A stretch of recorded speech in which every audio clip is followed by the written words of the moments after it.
You're listening to the Tracking Wisdom podcast, exploring the universal truths that we see woven through culture, consciousness, and the human experience.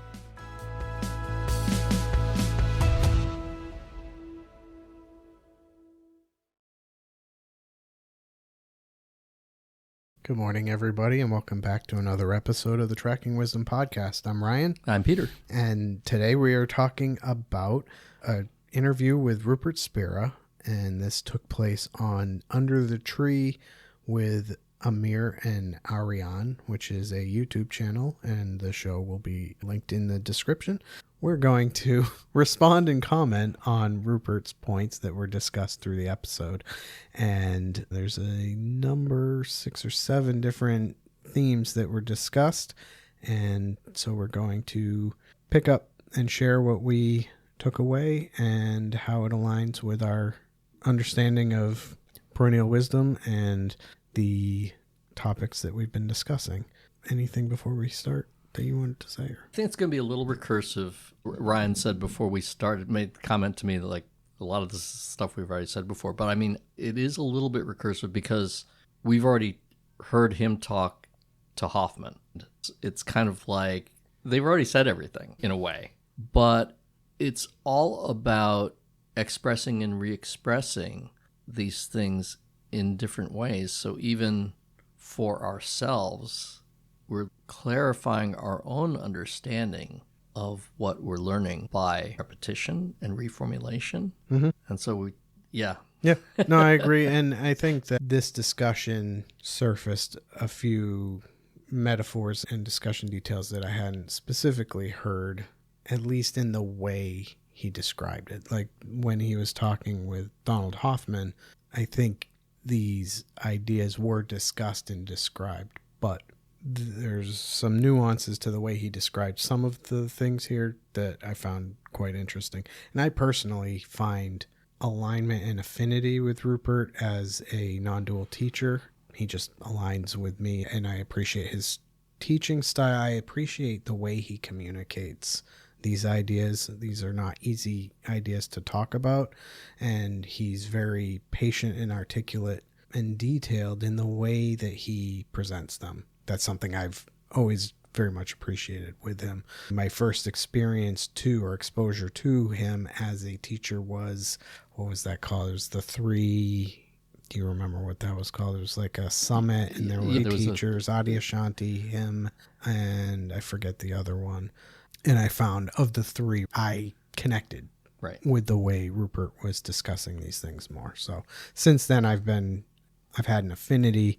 And then, of course, when we found his discussions with Donald Hoffman, that only kind of reinforced the whole idea because they had a very complimentary, and yes, it was great having Donald Hoffman from the scientific lens and Rupert from the more metaphysical lens, but they were literally agreeing the entire time from both sides, it was just very satisfying conversation to listen to. And I guess I want to digress for a moment into just comment on what I said about what we're learning, because I said something about what we're learning. And I want to clarify that the objective here isn't to memorize. And it's not like, oh, I want to understand what he said and dissect it. We're talking about experiential learning. And when we talk about our alignment with these teachers, it's that we recognize that they are speaking the truth that we know, right? As opposed to we're trying to receive the truth from them. And so if you don't find yourself in that place, you're very welcome to continue to consume and listen and read and explore all this. But, God forbid anyone sitting taking notes on our podcast and trying to, right? You know what I mean? I just wanted to name that, I guess partly because I'm working with a son in college who's actually studying. And it's like, oh, I don't want people to think we're trying to learn the stuff that people are saying. That's not what we're talking about. So if you're not a longtime listener and you're just coming in cold, I didn't want to leave that lying there. That's a great point. And of course, as we've said previously, and even Rupert in this conversation described, none of these teachings, none of the descriptions are absolute truth. They are pointers, they're descriptions, they are attempted articulations of experience and of a fundamental nature that is, by definition, elusive to this material form, this individuated experience. Right. The discussion with language and mouths and air and sound. And the limitations of intellection, with, not to say people are unintelligent, but that intellection isn't the way to understanding and experience. Right. And I think we'll get into that. Okay, cool. So this conversation happened with Ariana, I think is her name, Amira Aurora. And the first topic that was brought up was the non-dual nature of consciousness, the non-dual understanding of reality. Shall we start there? Yeah. Yeah. The idea that Rupert expresses is that reality has nothing to do with material existence, that it is just consciousness. The only thing that is ultimately real is consciousness, that there is no universe of separate objects and things, and there's no other world or higher realm of separate objects and things. There's just consciousness, which is a completely uniform unity. A wholeness in itself, formless. Which we can't really, it's very hard to talk about because it's very much the opposite of our everyday experience of, air quotes, reality. The real world, what we know is the real world, is not reality. And it's very different from what this ultimate reality is. It's almost, you could almost say it's direct opposites. Like the fundamental characteristic of this formless whole is awareness, right? Basically, the thing that defines it from nothingness would be that it has full awareness. As we've discussed previously, and since not everybody has listened to everything, I think it's always worth rehashing, that in ultimate awareness, in the singularity, there is awareness but no experience. The illusion of separateness that comes into experience is that without other, without separation, without object and subject, there's no experience of anything. Yes.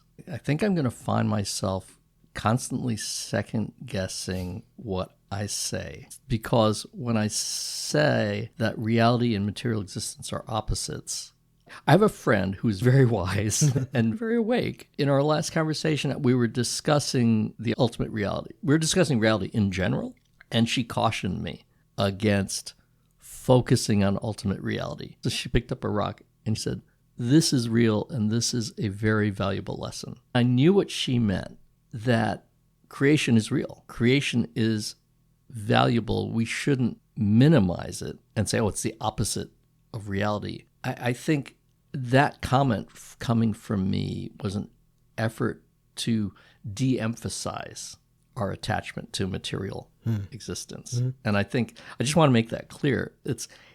I don't want to denigrate material existence because I wear my seatbelt because I enjoy material existence. Yeah. Well, in fairness, Rupert also had the same tug of war when he had this discussion with the host, that he felt it important to bring the disclaimer that misunderstanding this characteristic is ripe for, well, now I'm paraphrasing, misleading, but yeah. Exactly. Yeah. And it can indicate a nihilistic perspective, but it's not. And that's what he was trying to be very clear of. And I think that's also what you were just cautioning against, that even in this discussion with Rupert, he made very specific reference to this subject-object experience is real. It's not nothing. I guess what I was reacting to, the reason that I said it the way I did, was because of the commonly expressed idea that if you can't prove it, it's not real. Or if it's not scientifically proven, it's not real. Or if I can't see it and touch it, it's not real. If I can't measure it, it's not real. And that's a very grave mistake if your interest is in kind of having a complete understanding. And so I think I was just using an expression meant to undermine that perspective. And I think we're going to get into a lot of this in more detail, but yeah, definitely the discussions of emptiness and the non-reality of material existence are dangerous if you extrapolate them from a materialist point of view and say, oh, well, then that means X, Y, Z. Because you're doing that by saying that means this. You're in a causal mode, which is not part of that ultimate reality that we're talking about. You're acting within the material existence context as if it wasn't real, which is dangerous. It's just, as Hoffman says, you're saying, oh, the trash icon's not real, so I can dump all my work into the trash icon and permanently delete, and will have no effect. It's like, no, it'll have a very deleterious effect. It's just that it's not a literal trash can. Right. And so the material world isn't literally real or absolutely real. It is real within its own context, and we are all real within this context. There's just more beyond that. And so when I think the implication is we don't have to insist that the end of our material existence is the end of everything. And that's, we have to balance those two. Right. Right. Right. Okay. Yeah. So he discusses and describes how the fundamental nature of everything, the only true reality being this one whole, perfect, formless, aware essence. How does creation and manifestation and the separation that we experience, how does that happen? What is the process by which that is? And he describes that creation, he used creation and manifestation interchangeably, and he actually seemed to favor manifestation, which is interesting to me only because I tend to favor creation over manifestation. And I don't think it really matters. I think this is me going out on a limb, I think because he's trying to articulate that this is a apparent process. So I was harking, as you're working this out, I'm harking back to Hoffman and Tom Campbell as well, who use the term that Spira does not use, which is virtual reality or simulation. Simulation, right. Simulation, Hoffman calls it an interface because he doesn't like the implications of some of the simulation talk, right? Campbell talks about simulation because everything is just data. And if you have data and you can calculate things based on rules, then you can simulate anything. And that's what our reality is. And so that's what manifestation or creation is. It's just calculation of data within a set of rules. And I like that it can pull Campbell into this, and it's completely consistent with what Rupert is doing. And Hoffman, and yeah, there's definitely strong alignment between both.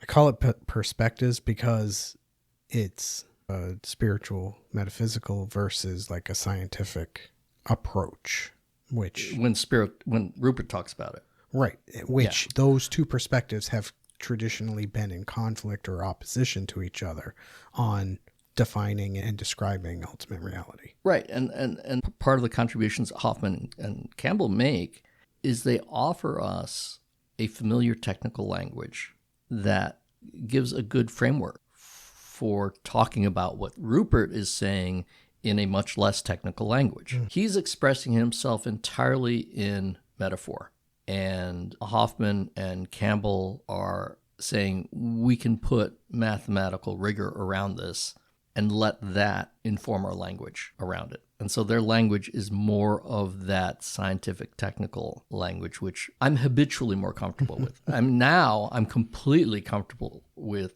Rupert's language. Like he talks and I'm just like, yes, absolutely.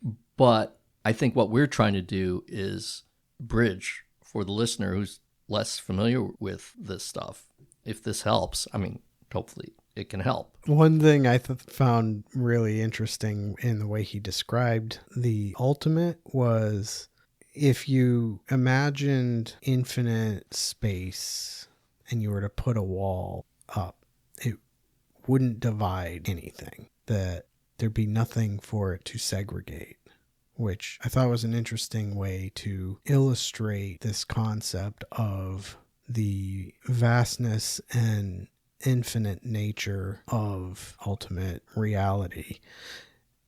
So here's another thing I'll bring in from Campbell. Campbell uses the term physical material reality and non-physical material reality. And so this distinction, it's not a distinction that Rupert is making. It's an apparent distinction that people want to ask about, is this distinction between material reality and consciousness.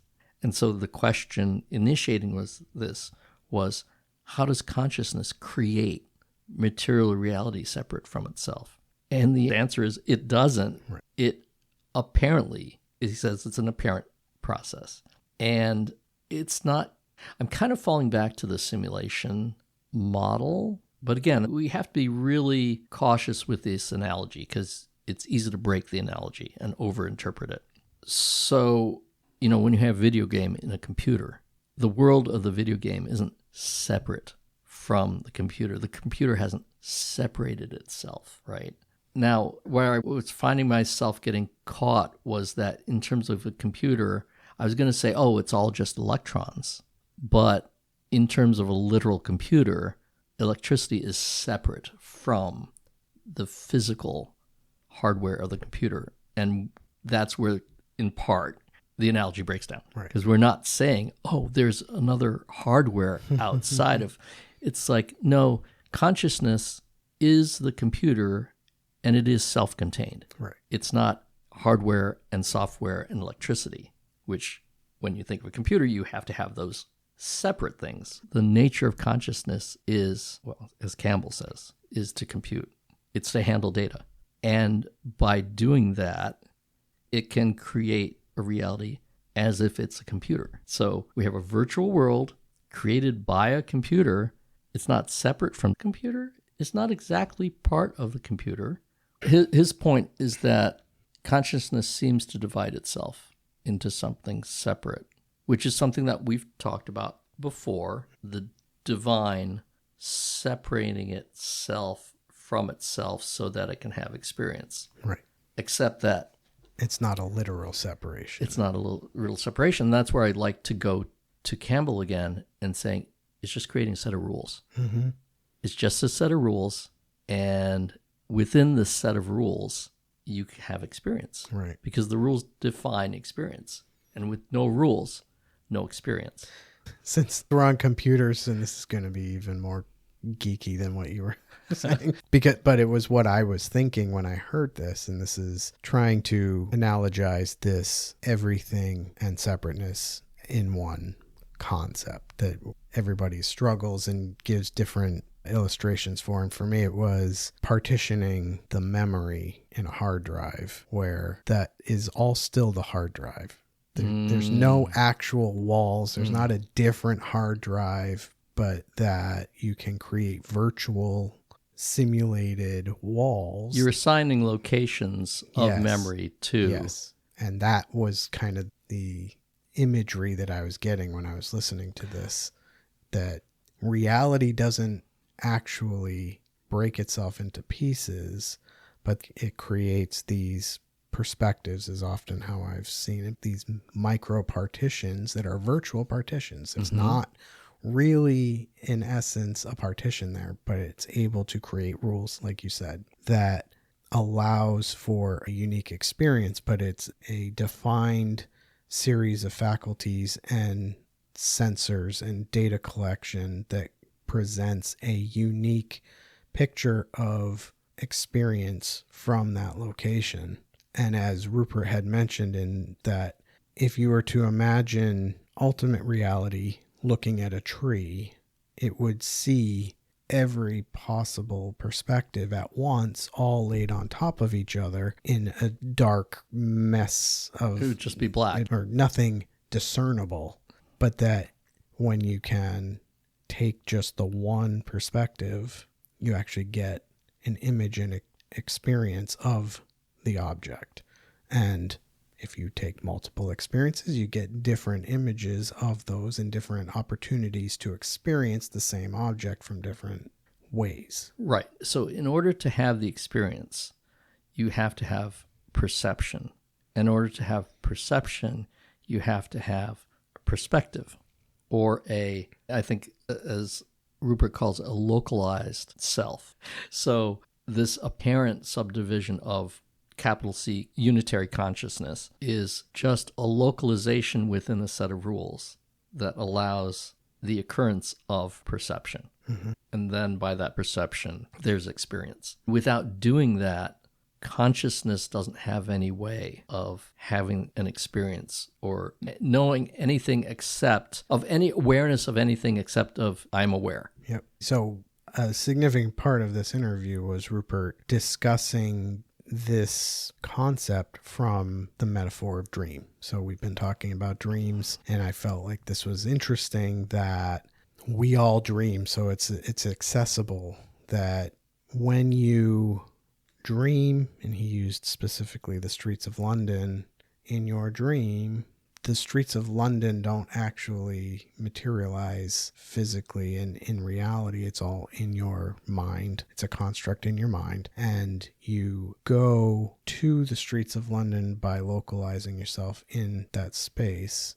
And when you're there, it appears as if the awareness or the perception is located behind your eyes. It's as if you have a body in London, right, and that body has eyes, and you're seeing things through those eyes, and you're seeing London in your dream through the eyes of that body in the dream. Right. But then he goes on to say, of course, your awareness, and you're not seeing through those eyes because that brain and those eyes don't exist. They're just creations of your own awareness creating the dream that you're seeing. And that's the way we exist, is that we have awareness through our eyes and associated with our brains, but it doesn't actually exist, or at least it's not created by our brains.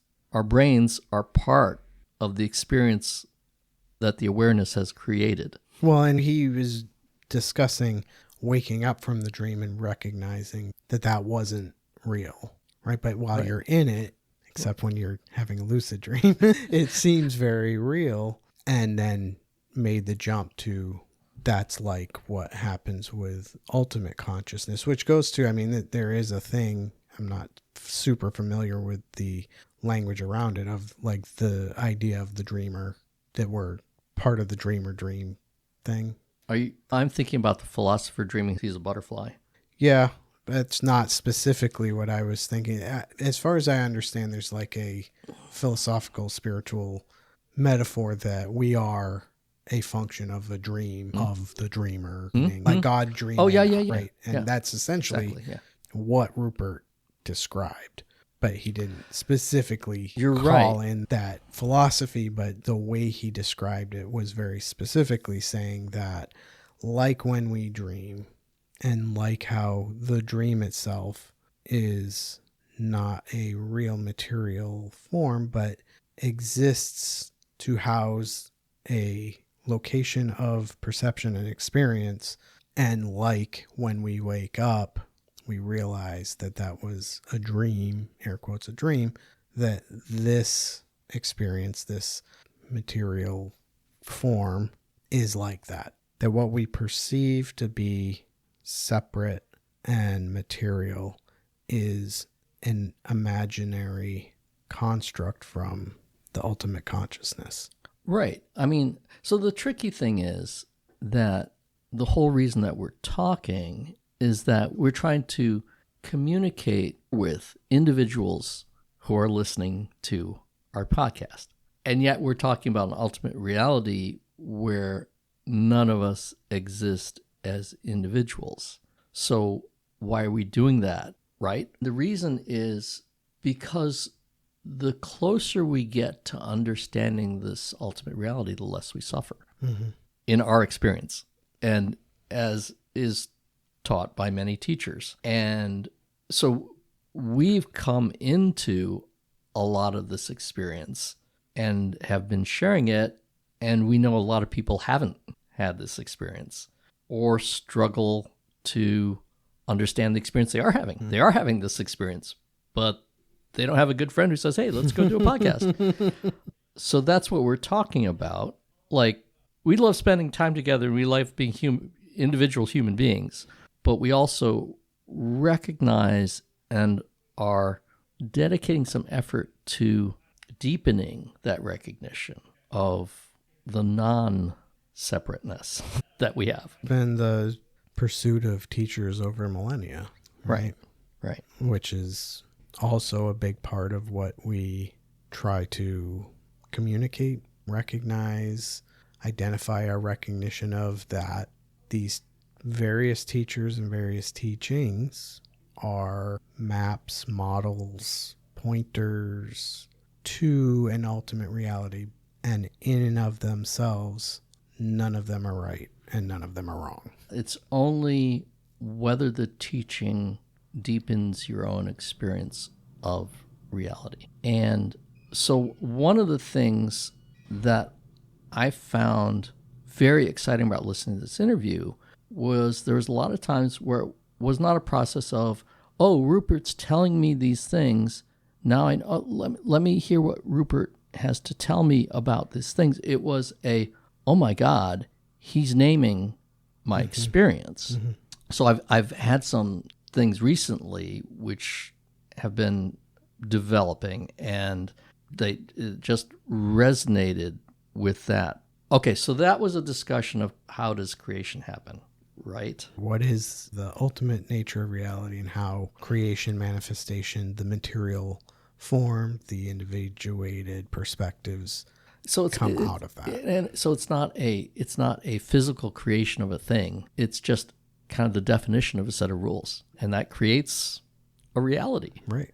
And humanity has spent centuries trying to figure out a lot of the rules, and has figured out a whole lot of the rules. And that's what physics and science is a description of a lot of rules that describe reality and improve our ability to operate within this reality.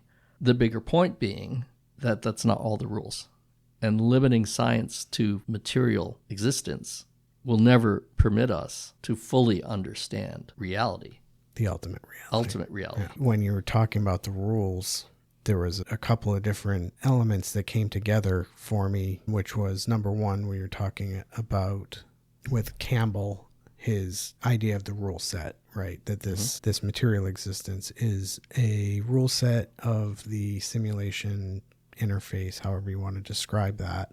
And Rupert was talking about how each individuated localization of consciousness is limited in its understanding to its perspective, to its location. And what came to me was, number one, okay, it's bound by the rules, but also something that you have brought up multiple times in relation to or describing material life is being subject to conditions, right? That we can't fully know or understand the big C consciousness because from this individuated location, we are subject to conditions. We have rule sets, we have experiences and limitations within cognition from this perspective. But ultimately, we are not we. We are not I. There is only the one I perceiving through. So I think this is an interesting point, that because we're incarnated in this brain, we're limited by the limitations of this brain. I think there's no question that our physical perceptions are limited by the rule set of the brain. I'm not completely sure that our experience of consciousness is limited. In fact, I don't think that our experience of consciousness is limited by the rule set of the brain, or at least, maybe this is a better way of putting it, it's not limited by the physical rules, right? So the material reality is what I mean by the physical rules I mean, understanding that, I'm not saying that material reality is...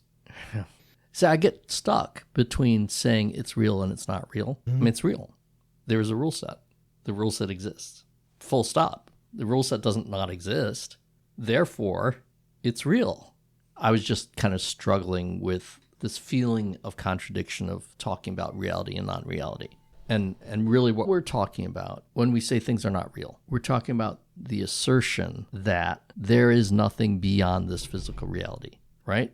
We're not saying it's unreal. We're saying we can't be tied to the idea that this is the only reality. This is the only thing that can be real. It's the only thing that's useful to understand. It's the only thing that's possible to know. Those are false statements. Real is a hard term to right. work with. So that's what I'm saying. I'm saying it's also a false statement that this travel mug is not real, that this physical existence is not real. This is a physical existence. It's real. It's just not ultimately real. It's real within the rule set. And I think this is really, really important, is understanding the difference between localized perspective and the possibility of non-localized perspective. And so I think what I was starting to say is that because we're operating within this rule set, our localized perspective is fixed and we can't perceive anything outside of our localized perspective. But I don't think that's true, because I think that's a lot of what we have been experiencing is instances of connecting to awareness without relying on the rule set, right? Without relying on necessarily the physical brain. I don't know. We might still be in areas where we're going through the physical brain. We're just not going through the way that our scientific understanding of the rule set has been defined, which is to say, and we always come back to space-time. What we're saying is don't get locked into the idea of space-time, because everything that you can manipulate, well, that's not even true any longer. We keep coming back to this too. Everything that you can scientifically manipulate is in space-time. It's like, no, we have cell phones. We have quantum tunneling. Those things don't operate within space-time. It's not widely known and discussed that they don't operate in space-time. Right. What I'm saying is that our common perception is bounded by the rule set of space-time in our brains. But we actually have, as individuated consciousnesses, as conscious agents, in Hoffman's terminology, as conscious agents, we have access to consciousness. And so we can potentially step around the rule set, just like Neo in the Matrix. So we're not doing this so that we can stop bullets. We're doing it so that we can have a broader understanding and more unity and connectedness and less suffering that comes from being completely tied to the rule set and thinking that the rule set is all there is. That creates suffering. By learning to work our perspective out of that, reduce our suffering, and create opportunities for us to share that with other people to reduce their suffering. A direct question from the host was, is there incarnation or reincarnation? And pretty much the direct answer was no, there's not. Right. Well, it was, is there reincarnation? He goes, no, there's not reincarnation because there was an incarnation in the first place. Right. I was thinking from the analogy or metaphor of the dream state, is the dream real? Well, the dream is real when you're dreaming as an experience.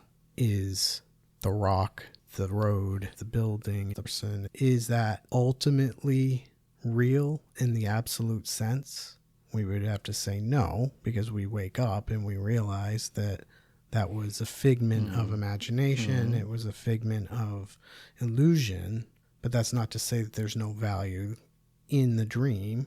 There is still a worthiness, there's still an experience, which is where I keep going back to, is that the point, the meaningful takeaway of this experience, this material form of which we're analogizing to a dream that may be imaginary in that sense, where the things that we interact with are not physically, literally real and true, but they are able to be perceived and experienced. We're always so fixated on, is that I touch this and this thing, it's here, I can feel it, therefore it is. And I think the point that Rupert was trying to make is that, yes, we have sensory perception. We have perceiving faculties that can touch and smell and taste and see, given any pathology that negates any of those things, that none of that defines real. And it is only through that we experience. And so the focus, the forward thinking focus, the productive focus is to maintain the value of the experience over the absolute fundamental nature of the thing I'm touching. Right. So I just wanted to try that on for size as far as trying to touch on the nuance of real, right? When we talk about real, because when we think of real, we think absolute. The term, right, insinuates absolute. The question was, is reincarnation a thing? And Rupert said he would disagree with reincarnation being real because he disagrees or doesn't believe that incarnation is real. So in order to have reincarnation, you would have to have had incarnation. And so what we've been discussing is, I think the issue is that there is nothing to incarnate into, right? Well, I think it's exactly what we've been describing as the rule set, right? There isn't a body, it's just a set of rules. There's no incarnation. But by extrapolation, within the rule set, why couldn't we add the rule set that this entity that we've defined by this rule set dies within this rule set and then is reincarnated? I think that this actually points exactly to my anecdote story.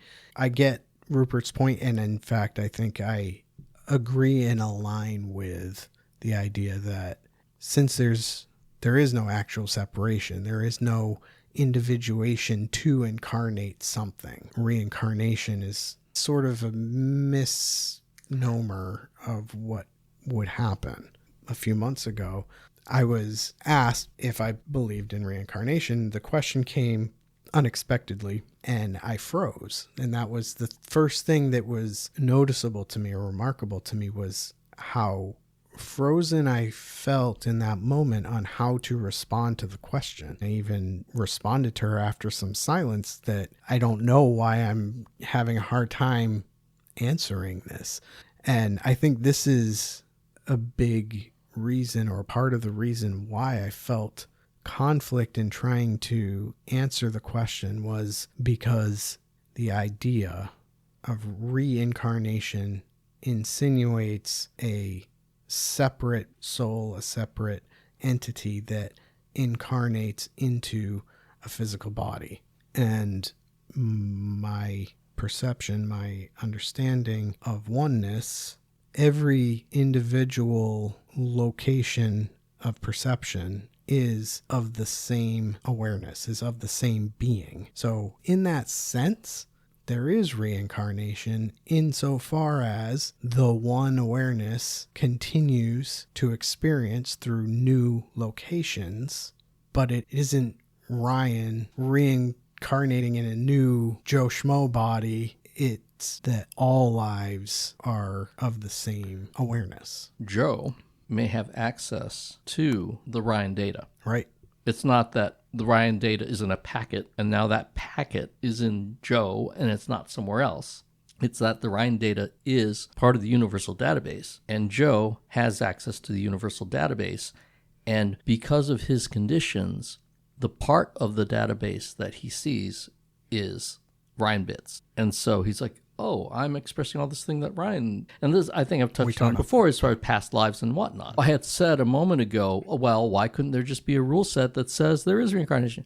There could. Yep. Occam's razor, I think, would say why that's not the, like, okay, so now write out that whole rule set and have it not crash into other rules and blah, blah, blah. Why not just allow that we have non-physical access to the data set, which has been suggested by many. Well, the Akashic Records, I guess, is really the ultimate, in a sense, version of it.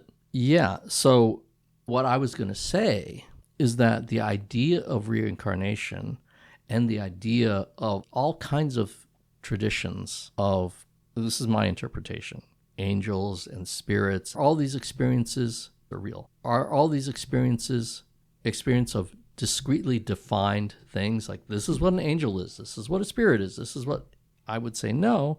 I would say they're all people's interpretations of their own access to, well, called the central database, right?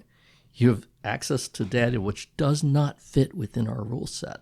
And so it gets interpreted, and we create our own rule sets that are not that great. Yeah. Like they're kind of plausible within our own understanding. It's like, oh, it's an angel. There's this tradition of angels, and that's what I'm going to adopt as my rule set for describing this experience. I'm skeptical of that. In fact, I would say I'm incredulous of that, right? I think the experience exists. I think the elements of the experience are real. I just think the interpretation of the experience is based on a rule set that's not in operation. And so that's what reincarnation is, right? Well, what about this and what about that? Those are all, that's all real. And it's all the one. It's all the one. And it does not fit within physics. Right. Although, okay, you get messy again, because quantum physics, what is quantum physics doing? Is quantum physics penetrating the rule set completely and getting into like the database? Or is it just... I think it's another layer. Another layer of the rule set, which is more subtle. Yeah. Getting into from the software into the operating system, machine into the language, into the BIOS, all of that. So there's going to be other rule sets that we will find that will continue, and they are hierarchical, I guess. Right? I guess. Like Newtonian physics kind of fits under a hierarchy of... Well... But hierarchy is an artifact of our current rule set. Correct. Absolutely. So 100%. The hierarchy might not exist. True. But I think Rupert does point to this at some other point in the talk. I do like the idea of quantum physics as accessing another level of the rule set. As long as we're not tied to one rule set as being, well, it's absolutely, you can't break these rules. And we find evidence that breaks those rules. As long as we allow ourselves not to, which is what good science is. You follow the evidence, you don't follow the doctrine. Right. Then there's a lot more potential for progress. Free will. So the interviewer asked whether or not we have free will because I guess like we're not individual selves, right? She didn't actually qualify the question, but I think that's the implication, right? That do we have free will? Or maybe it was just a generic question because people do ask. So she specifically qualified, does the embodied perspective have free will? Right. Obviously, the ultimate is unbounded. Right. And she kind of qualified that, but then asked if there's free will within that individuated perspective. He kind of said it's a non-question. Like, well, the reason that the individual doesn't have free will is because the individual isn't something that can have free will. It's like it doesn't exist in order to have free will. Right. So his analogy was King Lear is not King Lear. The Shakespearean character King Lear has no free will. He's a character. Right. And you don't see him on the stage unless he's played by an actor. Right. And then the actor has free will. The actor can do what he wants, but the actor can't know Cordelia. If the actor wants to know Cordelia, he says the actor is John Smith. John Smith has free will, but he's playing King Lear. King Lear doesn't have free will. And if the actor wants to know Cordelia or have a relationship with Cordelia, he has to play King Lear. Right. Because Cordelia is just a character in the script. He can't have a relationship with her or know her except as King Lear. So he's saying that consciousness is expressed as this entity. Consciousness is not bound by the entity, but the entity is bound by the play. He didn't say that. No. He didn't say that. He just said King Lear doesn't exist to have free will. Right. But his corollary in this discussion was that we all have an inherent love of freedom and sense of freedom and the rightness of freedom, and that is because that is our true nature coming through, right. That we are not actually tied to, he didn't say, but the implication is because we are not actually tied to our character parts. Right. Which, in the rule set terminology we're using, within the rule set, we are limited, but we don't exist only in the rule set. Right. So what I'm coming to terms with is understanding what we mean by free will. Exactly. That's what I was asking. What does that Right. mean? Right. Now, does it mean unconditional, unruled Right. freedom?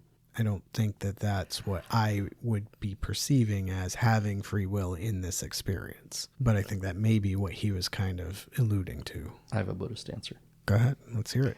Because I was thinking that within our conditioning, we don't have free will. Within our conditioning, we are governed by our conditioning. We do what we're conditioned to do. Now, that's not an absolute answer because our job is to recondition our conditioning. Which is where I feel like there's will. Will to me equals choice, right? So the Buddhist answer that I was thinking of was that we're not free from karma. Right, right. And therefore we do not have free will because karma will drive us. But that's not an absolute answer because in Buddhist terms, because the Buddhist approach is to act without karma. Right. Which would translate in Buddhism into you're not generating karma. Right. And therefore you're not creating a karmic load that's going to drive your next action. Sure. And then you're free. Yep. And that is definitely the way that my teachers have pointed that we're working towards greater freedom. Much of what we do is not free will because we allow ourselves to be governed by our conditioning. Sure. Constantly. Yep. It doesn't mean it has to be that way, but if you allow it to be, then you do not have free will. Right. And if you are acting only in accordance with your conditioning, which is exceptionally common, it's quite extraordinary that people act outside of their conditioning. I think those are what we call saints. Those are the people who have, I think by definition, I would say a saint or a holy person or a fully awakened one is free of conditioning, has free will. And then I would say everybody else has some free will when they choose to act outside of their conditioning. But that's a huge gradient with most of the people in the bell curve being, almost no free will. Right. And That's making good. some choices. And you know when you've made that good choice, that was not part of conditioning. It was you listened to your true self in a positive way and you made a choice. Well, and isn't that the actor actually making that choice through free will? That would make sense to me. Yes, that's the actor acting out of character, except that, our characters are not as, am I on mic, Billy? Our characters are not as rigidly defined as a script where you can read out what's in character and what's out of character. It's just what's familiar and not familiar in terms of conditioning. I mean, you could think of that as like improv on a set, where they're living within the character, they're living within the assumptions of how the character would react and be in that moment, but it's not scripted. Right. Can awareness know itself without the mind? I really enjoyed this bit. Yes. So the question was, is the mind, is this separated perspective required in order for awareness to know itself? Because to me, to know alludes more towards experience. And so again, we get into muddy conversation or terms, but Rupert's teaching was that is essentially the nature of the true consciousness, and it's the one thing that it can do on its own is it is aware of self. It can't experience itself. And I think this was a long part of the discussion. Yeah. And I think that at some point in this I wrote down I am. Yes. Alluding, of course, to the scriptural Old Testament statement of God to Moses as being characteristic of that consciousness by itself, saying, I am. So, yeah, it's not that consciousness localized itself in order to know itself.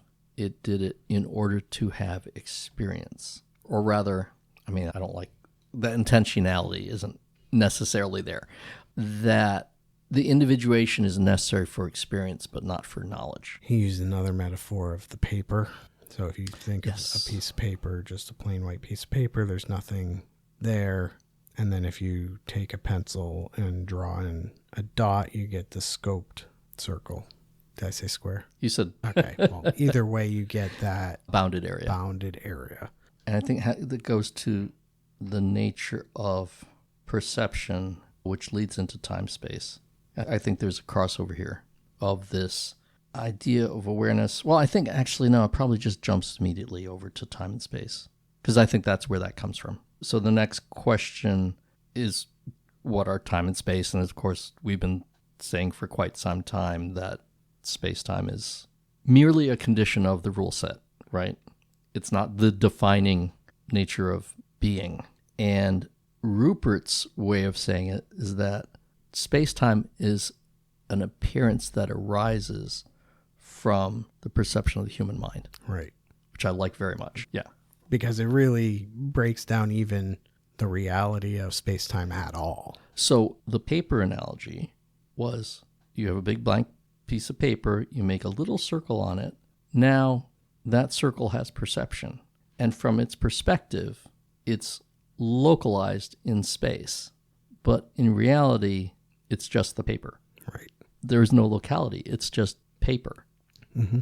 And so only because you've localized it by bounding it by a rule set, by any kind of designation, now it has a locality. And because it has locality, space has now been defined. Right. Right. That's it. That's the only reason it's there, because there's a localized perception saying, this is here.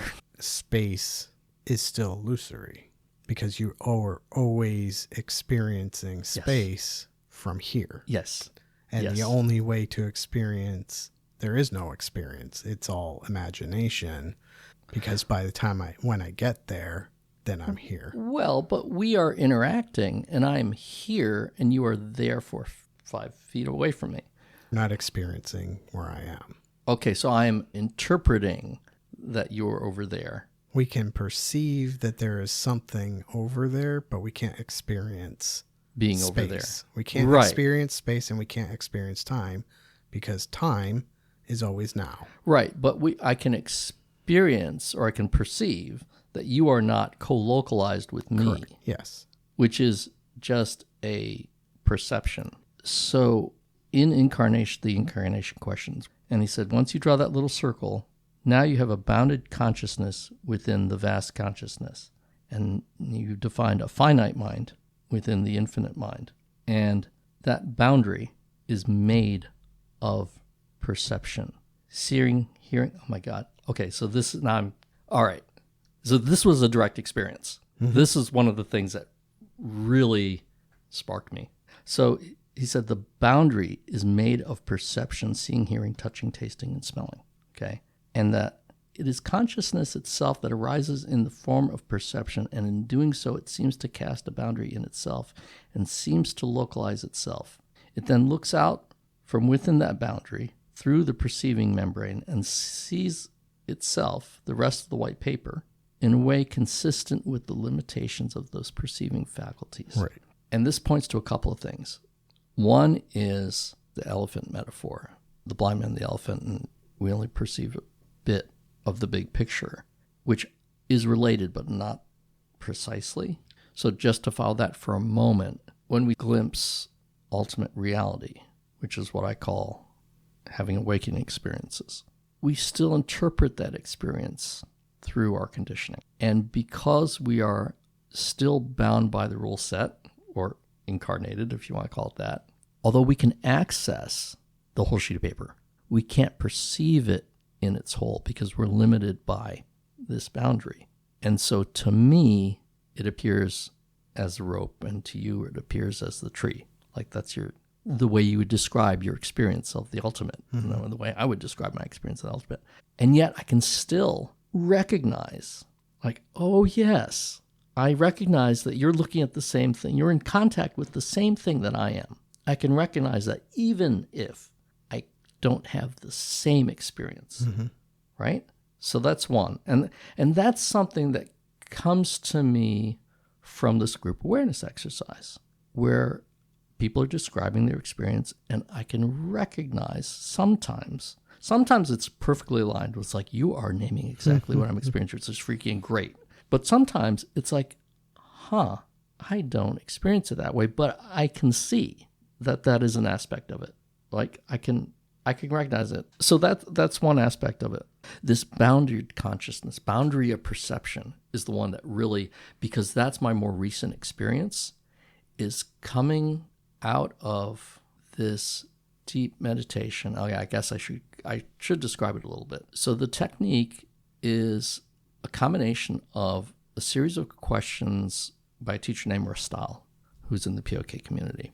And it's Rustal's deepening technique. He asks a sequence of questions to help you deepen into, potentially progress in fundamental well-being, awakening, whatever you want to call it. Remco is a guy who leads a GAE blending Rustal's questions. And so that's the practice I've been doing for some time now. And he goes through a series of questions for a little over an hour. And so it's a series. There's a progression of practice. It's not just sitting there for an hour doing a single practice. There's these subtle progressions through this series of questions. And then at the end, most of the time you have your eyes closed, and at the end, the whole exercise is a round robin, the way the group awareness exercise is. The last one is with the eyes open, and you do another round. I think have I described this here before? Oh, okay. What, the GAE? No. This. I don't think so. Oh, okay. All right. So this is something that's been happening. I guess, when was the last time we were recording? Yeah, about a month ago. So 4 sessions ago, I think, I had my first novel experience where I came out. I was, still in the meditation, but in the phase where you open your eyes. Just before I had opened my eyes, I had gone very deep, but now I was connecting with physical perceptions. I'm not sure why, because I don't think it's part of the progression. But I was there with my eyes closed, and I was experiencing sound and sight with closed eyes and tactile sensations. And I open my eyes, and my visual perception is subtly different in that I'm seeing form and color without distinction or meaning. There's no labeling, there's no tree, there's no keyboard, there's just lights and colors. And it's like, wow, this is interesting. But this time, I looked at my image on the Zoom screen, and I didn't recognize it. It was just an image. Like, I was not connecting with my own image. Now, I'm some of these, because I've had 3 or 4 of these experiences, so I might be conflating some of them. But another one, I think it was a subsequent one, where I was experiencing the physical sensations, tactile sensations. And I opened my eyes, and I had the visual sensation of my body. But there was that detachment of, this is really interesting because I'm kind of sinking into it right now. It's a little freaky that I can see things in my visual field as just visual input. And the boundaries, these were separate experiences. Okay, so the thing that he describes is that your perceptions of the boundaries. And that's an experience that I had before, is that I'm not separate from the rest of existence, but there's a boundary of physical perception. So I can feel my skin, and I can't feel beyond my skin, but that's no longer perceived as a boundary. So normally we're like, this is my body, and that's outside my body, right? Because it's outside of my tactile sensory boundaries. Mm-hmm. But I had this realization that, that's just a perceived boundary, just like the outline of color is a perceived boundary between this object and the surround, or the figure ground. But this was very real. This was very, I was very aware that I could perceive the boundary of my skin because I could feel it, but that there wasn't an actual separation. It was just a perception of perception. Does that make sense? An artifact. Awareness of perception? The separation was an artifact of the perception of touch. Right. But the really exceptional one was when I looked at my hand. So I looked around and I said, there's a shape that I can recognize as a cup. And here's a shape I can recognize as my hand. Okay, so I had the visual recognition first because I was focused on the visual perception. Then I focused on the tactile perception. And I said, there's sensation. Distinctly remember, I did not say my hand.